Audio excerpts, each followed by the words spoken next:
যে ভাই আমাদের এই নতুন বাংলাদেশের জন্য জীবন দিয়েছে, তার একজন কন্যা আমাদের একজন বোনের সাথে এই যে ঘটনা, নৃশংস ঘটনা, এটা তো শুধু আমাদের এই বোন লামিয়া নয়, পৃথিবীর কোনো বোনের সাথেই কেউ প্রত্যাশা করে না।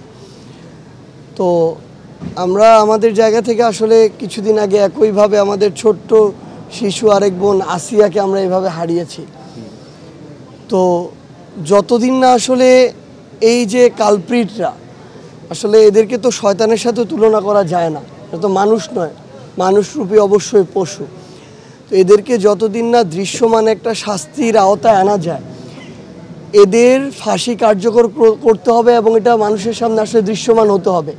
সেটা যদি সামনে উন্মুক্ত জায়গায় করতে পারে উন্মুক্ত জায়গায়, না পারলে সেটার ছবি বা ভিডিও ফুটেজ মানুষের চোখের সামনে আসা উচিত।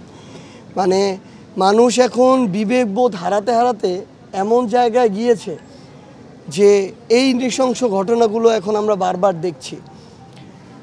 আমরা আমাদের মাকে কখনো আমাদের বোন লামিয়াকে ফিরিয়ে দিতে পারবো না। মাত্র আমাদের মাকে যখন আমরা কখনো তাকে সান্ত্বনা শব্দ দিয়ে দেওয়া যায় না, তারপরে যখন চেষ্টা করছিলাম তিনি বললেন একটা কথাই, যে তোমরা কি আমার লামিয়াকে ফিরিয়ে দিতে পারবে কিনা। এর কোনো উত্তর আমাদের কাছে নেই, এটা এই পৃথিবীতে আর সম্ভব না।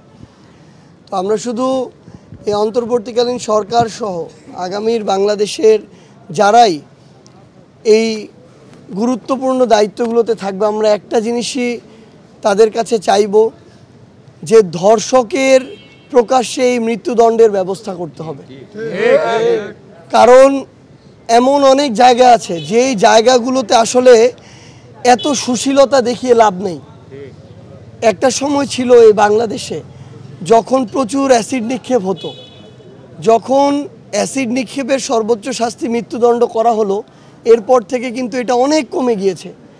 তো এমন কিছু মানুষ আছে আসলে যাদেরকে তারা যেরকম ডিজার্ভ করে, তাদেরকে তাদের বিরুদ্ধে সেরকমই শাস্তি দিতে হবে, অ্যাকশন নিতে হবে।